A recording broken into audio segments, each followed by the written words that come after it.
students.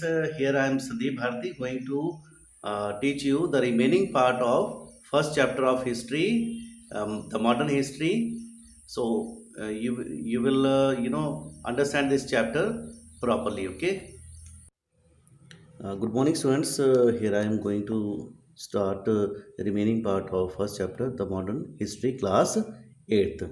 So today we are going to discuss sources. Okay. So the sources, the period under the study has an abundance of source material. Archaeological sources are comparatively less important for this period. What is of greater importance are the literary sources.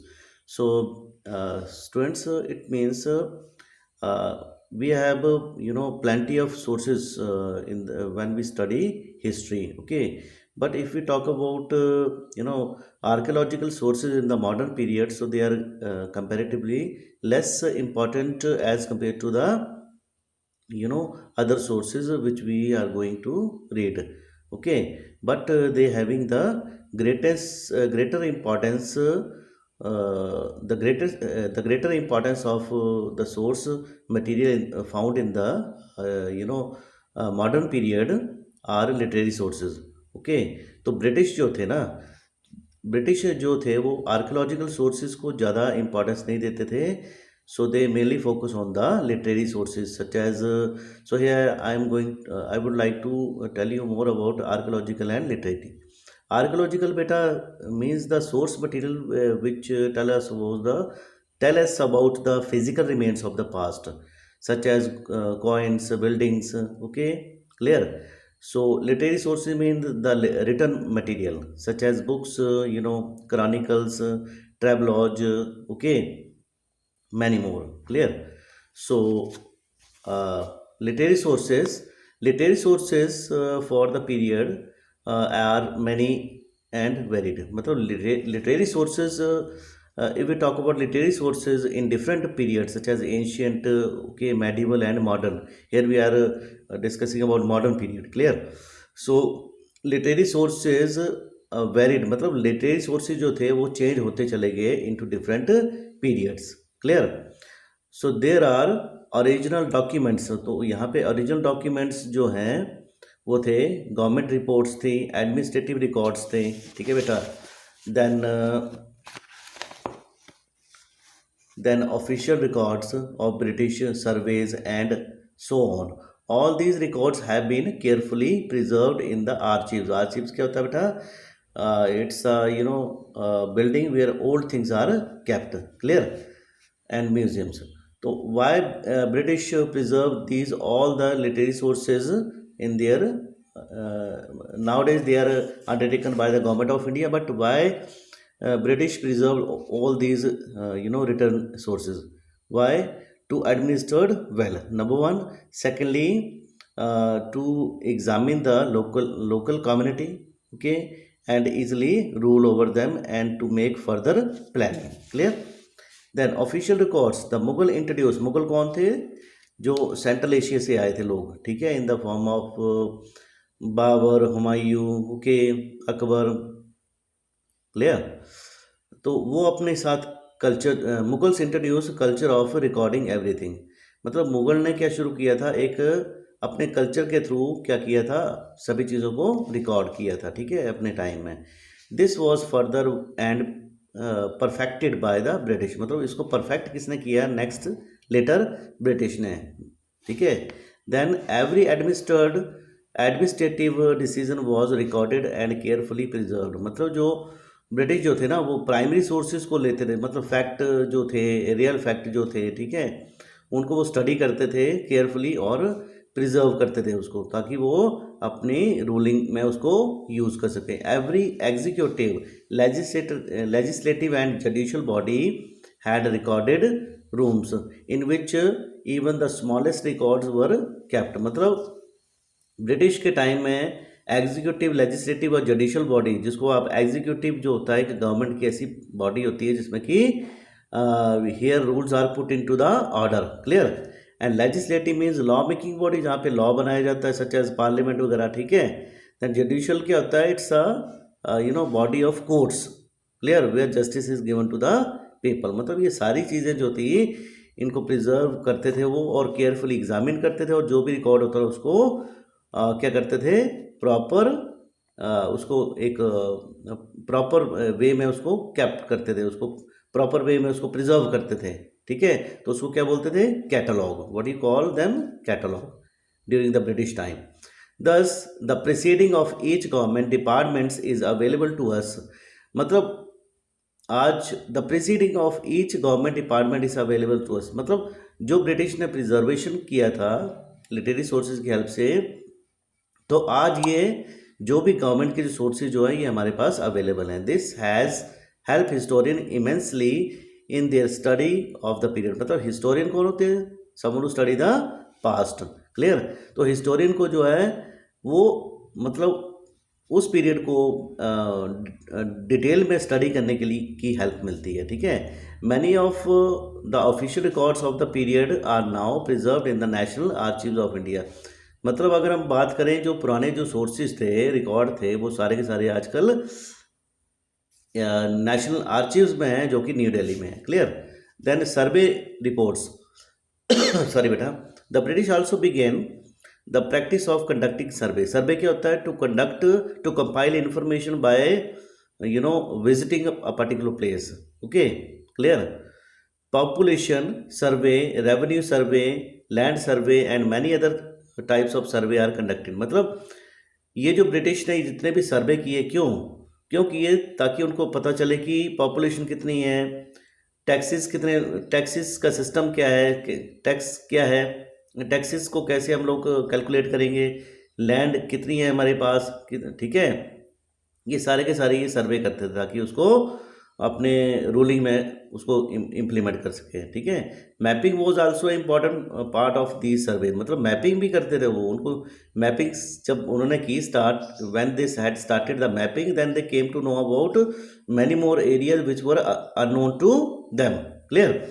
Then the British made a large number of topographic maps, मतलब British ने बहुत सारे maps जो थे वो physical feature को study करके बनाए थे, ठीक है, जिनको कि हम लोग मॉडर्न टाइम में यूज़ कर रहे हैं, ठीक है। सेंसस, अब ये सेंसस क्या होता है, an official counting of the people, ठीक है, मतलब इसका पीरियड होता है बेटा 10 ईयर्स, इसको हिंदी में बोलते हैं जनगणना, ठीक है। सेंसस ऑपरेशन आल्सो बिगेन, मतलब सेंसस जो आज हम लोग करते हैं हर 10 साल के बाद, ये भी ब्रिटिश की ही देन है। All these reports are available to us, मतलब इससे हमें एक परफेक्ट डाटा मिलता है। Then indigenous records, indigenous records क्या होते हैं बेटा, लोकल रिकॉर्ड्स जो होते हैं। Diaries, accounts of pilgrims and travellers, newspaper, books, novels and leaflet reflect the feeling of the Indians under the British rule, मतलब ये जितने भी लोकल रिकॉर्ड्स थे, इंडिजीनियस रिकॉर्ड्स थे, डायरीज आ गई, pilgrims mean someone who visit to holy place, ठीक है, ट्रैवलर्स, ट्रैवलिंग एक्सपीरियंस, न्यूज़पेपर, ये सारे के सारे जो इंडिजिनियस रिकॉर्ड्स थे, इनको वो प्रिजर्व करते थे और अपनी रूलिंग में उसको यूज़ करते थे। People wrote in English and in the vernacular, मतलब जो लोग जो ब्रिटिश ने क्या किया, लोकल लैंग्वेज को अंडरस्टैंड किया, ठीक है, और उसको वर्नाकुलर मतलब एक लोकल वे में उसको क्या किया, प्रिंटिंग के मीडियम से उसको क्या किया, स्टार्ट किया। दादा भाई Naoroji wrote Dadabhai Naoroji wrote a poverty and un British rule in India, मतलब दादा भाई नौरोजी जो थे इंडियन राइटर थे, उन्होंने poverty and un British rule लिखा, ठीक है, एक बुक लिखी, in which he highlighted the exploitative nature of the British rule, मतलब उन्होंने एक जो ब्रिटिश की जो एक्सप्लॉइटिव नेचर जो है उसको शो किया। एक्सप्लॉइटिव क्या होता है, शोषण करना, कि कैसे ब्रिटिश ने हमारे ऊपर रूल किया और हमारे ऊपर शोषण किया, ठीक है। Newspaper such as Kesari, Kesari भी लिखा गया उस टाइम में in Marathi and Maratha in English also, okay. Also made people aware about the real intention of the British, मतलब लोगों को पता चला कि ब्रिटिश का मोटिव क्या है, क्या रूल कैसे करते थे वो, और उनका मेन मकसद क्या था इंडिया में, ठीक है। When the national movement was at its peak, अब ये नेशनल मूवमेंट क्या होती है, एक ऐसी मूवमेंट जो कि देश के हित के लिए होती है, ठीक है। तो उसमें क्या हुआ, जब ये नेशनल मूवमेंट चल रही थी तो ये जो चीज़ें थी ये सबसे टॉप में थी, ये जो लोगों का जो इन्फ्लुएंस था, लोगों के जो व्यूज़ थे ब्रिटिश के थ्रू, ठीक है, ब्रिटिश के अगेंस्ट, ठीक है। The British has tried to suppress the press. अब ये प्रेस क्या होता है? Press doesn't mean a iron object which is use to ironing the clothes. No, press means a huge building where lot of machines are installed to print the newspaper. मतलब जब Indians ने अपने क्या बोलते हैं, when they started writing their books, okay, when they started writing their books and printing their local news, then it was also disliked by the British. And British soon, at that time we were under the British, and British wanted to you know stop the activities, of Indians which they had started. However, they were unsuccessful, मतलब बाद में जाके वो unsuccessful हुए उनके जो जो भी एफर्ट्स थे ब्रिटिश के, ठीक है। This year we will study the history of the last 250 to 300 years. मतलब इस ईयर में हम लोग अगर स्टडी करें पास्ट की, तो हमें we came to know about many more things. So this period is generally recorded as the modern period. तो ये जो सारा पीरियड था इसको क्या बोलते हैं हम लोग? Modern period. The modern period in the Indian history is associated with the establishment of British colonial rule and the fight we put up against it। मतलब मॉडर्न पीरियड हमें ये भी बता रहा है कि हम कैसे ब्रिटिश ने अपनी एक कॉलोनी सेट की इंडिया में, और कैसे हमने उनके अगेंस्ट फाइट शुरू की for the justice as well as freedom. We will study the socio culture changes that came about in India under the influence of British. मतलब जो भी हमारी सोसाइटी में चेंजेस हुई, ठीक है, इंडिया में जो चेंजेस की गई, हमने जो चेंजेस की इंडिया में ब्रिटिश के रूल के अंडर, वो सारी की सारी इस चैप्टर में हम लोग हमने पढ़ा उसको, ठीक है। We will read about the rise of nationalism in India, ठीक है। हम लोग आगे वाले चैप्टर में ये भी पढ़ेंगे कि कैसे इंडिया में नेशनलिज्म का राइज हुआ। अब ये नेशनलिज्म क्या होता है? न्यू वर्ड है आपके लिए। Nationalism means a pride feeling towards his और हर नेशन, कि I will live for country and I will die for country, which ultimately led to India become a free nation। मतलब इससे क्या हुआ था? इंडिया को एक फ्री नेशन डिक्लेयर किया गया था, ठीक है। We will also see the development that have taken place since then and how they have impact our progress। मतलब हम लोग ये भी पढ़ेंगे कि डेवलपमेंट कैसे हुई, हमारे इंडिया में प्रोग्रेस कैसे हुई पास से लेके आज तक, जिसने कि हमारी ज़िंदगी के ऊपर काफ़ी गहरा असर डाला था, ठीक है, और डाल दी है वो चीज़ें, और हमारी जो प्रोग्रेस है, कैसे हमारी जो उन्नति है वो day by day progress day by day increase होती चलेगी, और हम लोग नई नई चीज़ों को सीखते चलेंगे। Okay, so this is the end of this first chapter of history, class 8th। So